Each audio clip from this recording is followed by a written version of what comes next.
The next morning I woke up with a resolve that felt heavy but peaceful. A kind of clarity. The kind that comes after watching someone you love carry burdens far heavier than life intended for them. The rooster screamed again, but this time I barely flinched. I stretched, breathed, and walked out into the living room where Anita was sitting quietly, staring into a cup of tea as if it held answers to questions she hadn't asked yet. "You didn't sleep," I said gently. She gave a tired smile. "I'm fine." That phrase again. I sat down beside her. "You don't have to be fine all the time, you know."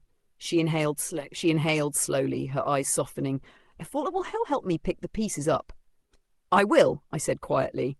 "I'm here." She looked up at me, and the gratitude I saw in her eyes made my heart ache. But before she could respond, a loud knock shook the front door. Anita stiffened instantly. "Who is that?" I asked. She sighed. "The landlord." My pulse quickened. "Now?" "Yes, he comes when he wants." The knocking grew louder. I stood up instinctively. Something inside me, something protective and fierce, rose like a wave. She walked to the door and opened it slightly. A stocky man with a thick frown pushed his way inside without waiting for permission. "Madam Anita," he barked, "today is the final day. Bring the money or pack your things." My jaw clenched so hard my teeth hurt. "Good morning, sir," Anita said quickly, trying to calm him. "Please, give me small time. I will pay," he scoffed. "Small time? I've been hearing that for months." "You know, I've been patient." "Patient?" He looked at me then, his eyes scanning me from head to toe. His face tightened suspiciously. "And who is this?" he demanded. "My friend," Anita said. He raised a hand rudely. "Where she came from is not my business. I want my money." Anita lowered her eyes. "I know. Please." I stepped forward, my voice steady. "How much does she owe?" Anita's head snapped up. "Please, don't," the landlord smirked. 3 months. With late fees, it is around. He gave an amount. It wasn't small. It wasn't huge by my standards, but it was big for her, big enough to drown her. I reached into my purse and handed him the full amount. His eyes nearly jumped out of his head. Anita gasped loudly. "Take it," I said. He blinked. "You're paying everything?" "Yes, and you better give her a receipt today." He snatched the money, nodded quickly, and left the house as though he feared I might change my mind. The door closed. Silence. Anita stared at me, her hands trembling. "Why did you do that?" I turned to her. "Because you needed help. But you don't even live here," she whispered. "You don't have to do this." I wanted to. Her eyes flooded instantly. She covered her face with both hands and cried, deep, unrestrained sobs that broke my heart into pieces. I pulled her into a hug. "Why didn't you tell me?" I whispered. She clung to me like someone drowning. Because I didn't want to be a burden. Everybody around me is struggling. I didn't want to add my own tears to their tears. I held her tighter. "You're not a burden. You're my friend." Her tears soaked my shirt, but I didn't care. I let her cry as much as she needed. When she finally pulled away, she wiped her eyes with the back of her hand and attempted to laugh. "Look at me," she sniffed, crying like a child. "You are human," I said softly, "and you have carried too much for too long." She smiled faintly. "You're too kind." "No, just present."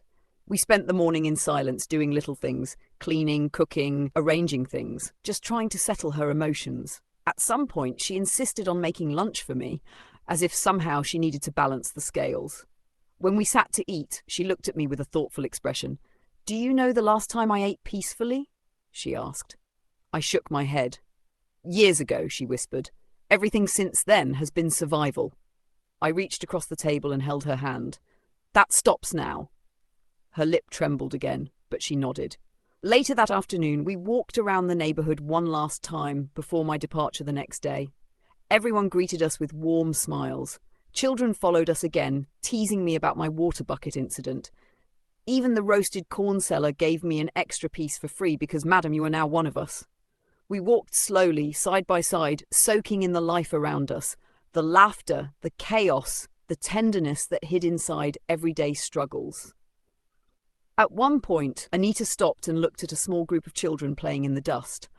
"I want to do more for them," she said, "but I feel helpless sometimes." "You're already giving them more than you know," I responded. "Your presence is a blessing." She smiled sadly. "Blessings don't pay bills." I chuckled softly. "But they make life worth living." She looked at me for a long moment, really looked, and then hugged me suddenly. "You changed my life," she whispered. "You changed mine too," I replied. That evening, I called a meeting with the school staff, just 3 teachers and the headmistress. They looked nervous until I explained why I asked them to come. I told them I wanted to support the school, not just today, but continuously. I gave them funds to buy books, chairs, pencils, even new chalkboards. They stared at me like I was a miracle disguised as a woman. But when I turned to Anita, she wasn't smiling. She was crying again. "This is too much," she said. "No," I whispered. "This is just the beginning." The headmistress grabbed my hands and blessed me in a calm, trembling voice. One of the teachers hugged me tightly and whispered, "God sees you." I felt something warm in my chest, something heavy and beautiful. That night, Anita and I sat outside under the stars. The power was out again, but it didn't matter. The night sky was bright, sprinkled with stars that looked like glitter on black velvet. "I don't know how to thank you," she said. "You don't need to," I replied. She turned to me. "Why did you really come?" Her question lingered in the air. I took a slow breath. "I was lonely," I finally admitted. "I had success, money, comfort, but I didn't have connection. I didn't have this. I didn't even realize how much of myself I had lost." She listened quietly. "You reminded me what it means to live," I said softly. "What it means to feel, what it means to love people again." Her eyes shone in the dim moonlight. "And you reminded me," she whispered, "that I'm not alone in this world." We held hands in silence. 2 women who had lived 2 completely different lives, yet somehow needed each other more than either of us realized. The next morning came too soon. We drove to the airport, her car still coughing like it needed prayers. When we arrived, she hugged me so tightly I thought she might break my ribs again. "Come back," she whispered. "I will," I promised. "And thank you." "For what?" I asked, for seeing me. My throat tightened. "Always." We held each other one last time, and then I walked toward the departure gate. As I turned around to wave, I saw her wiping her eyes again. And just like that, the emotional sweetness and bitterness of my visit wrapped itself around me like a final hug. Africa had changed me. My friend had changed me. And somewhere inside the sorrow, the laughter, the dust, the heat, the kindness, the struggle, the prayers, the loudness, the silence, I found a version of myself I didn't know I was missing. I boarded the plane, sat down, closed my eyes and whispered to myself, "Life is sweeter when we share it, even the bitter parts." Warm regards to all my wonderful viewers. Thank you for taking this journey with me. Stay blessed and stay close for more heartfelt stories.